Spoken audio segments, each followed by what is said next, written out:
Hello welcome everyone, मैं हूं भरत कुमार और आप सभी का स्वागत है me and my YouTube class की खास इंपॉर्टेंट अपडेट के अंतर्गत। हाँ बिल्कुल, हम बात कर रहे हैं जेएनयू के अंदर जो ऑनर्स करना चाहते हैं स्पेशली सब्जेक्ट को लेकर, तो उनके लिए प्रवेश प्रक्रिया है वो शुरू हो चुकी है। लेकिन इस बार क्या है, सीबीसीएस पैटर्न के अनुसार होगा। यानी हम बात करें तो आपको पता होगा राष्ट्रीय शिक्षा नीति जिस अकॉर्डिंग सेमेस्टर प्रणाली हो रही है, ठीक है ना। राष्ट्रीय अभी जो नई शिक्षा नीति है, राष्ट्रीय शिक्षा नीति 2020 के अकॉर्डिंग जो इस व्यवस्था को अपनाया गया है अभी 2023-24 के सेशन में, ठीक है ना। तो अब ये राष्ट्रीय शिक्षा नीति 2020 का जो फ्रेमवर्क था अब उसको अपनाया गया है अपने जेएनयू के विभिन्न पाठ्यक्रमों में।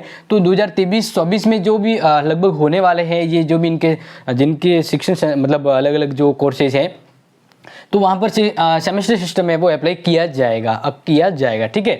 तो अब यहाँ पर बात करते हैं सेमेस्टर सिस्टम के बारे में। तो जनरली आपको मैंने बताया था कि अपने यूजी लेवल के लिए पहले पीजी लेवल के तो ऑलरेडी पहले से ही सेमेस्टर सिस्टम लागू हो चुका है, और यूजी के लिए अभी प्रवेश प्रक्रिया शुरू है। अब अपडेट के रूप में कहें तो माना जा रहा है कि अब यही सेमेस्टर प्रणाली होगी। यानी सेमेस्टर प्रणाली में यही होता है कि एक साल के अंतर्गत 2 बार एग्जाम होते हैं। मैंने इसका एक पूरा वीडियो बनाया था कि आप अगर 2 सेमेस्टर पूरे करते हैं, 4 करते हो, 6 करते, क्या क्या फ़ायदा होता है और किस तरह से आपको सेमेस्टर प्रणाली से फ़ायदा होने वाला और क्या चीज़ होने वाली है। तो वो देख लीजिएगा आप, डिस्क्रिप्शन में मैं आपको वीडियो लिंक दे दूँगा जहाँ से आप सेमेस्टर प्रणाली को समझ सकते हैं।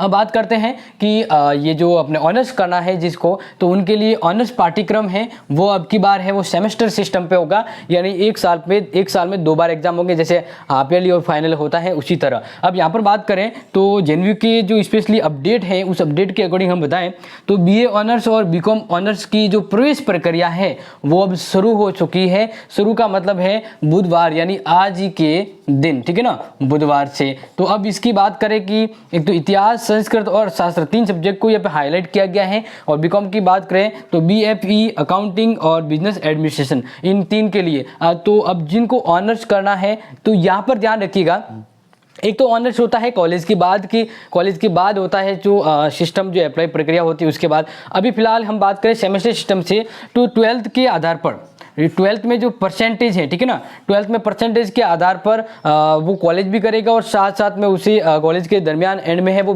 ऑनर्स के लिए भी उसे सब्जेक्ट मिल जाएगी। तो अब यहाँ पर बात करते हैं परसेंटेज के आधार पर इनको यहाँ पर एंट्री मिलेगी। और मान लीजिए कि एक बार आपका प्रवेश प्रक्रिया में यानी काउंसलिंग के अंतर्गत आप फॉर्म भरते हैं तो आपका नंबर आता है, तो दस्तावेज लिस्ट जारी होने से 5 दिन के अंतर्गत आपको ये ऑनर्स के लिए अपने डॉक्यूमेंट है वो सबमिट करने होंगे, ठीक है ना। हार्ड कॉपी जमा करवाने की यहाँ पर जरूरत नहीं। अब यहाँ पर ध्यान रखें कि ये जो प्रक्रिया है वो बुधवार यानी अब बात करें आज की डेट, ठीक है ना, आज की डेट यानी 21 जून, 21 क्या है जून, तो 21 जून से लेकर 30 जून तक ये क्या है सेमेस्टर प्रणाली, और इसके अंतर्गत जो आप ऑनर्स करना चाहते हैं तो उसकी प्रवेश प्रक्रिया है वो शुरू होगी आज ही के दिन। और ये क्लियरली स्पष्ट किया गया है। अब यहाँ पर बात करें 30 तारीख तक मान लीजिए कोई बी ऑनर्स के लिए अप्लाई नहीं कर पाता है या बीकॉम ऑनर्स के लिए, तो उसे अगले 7 जुलाई तक उसे लेट फीस के साथ क्या करना होगा, लेट फीस लगेगी, लेट फीस के साथ वो कर सकता है।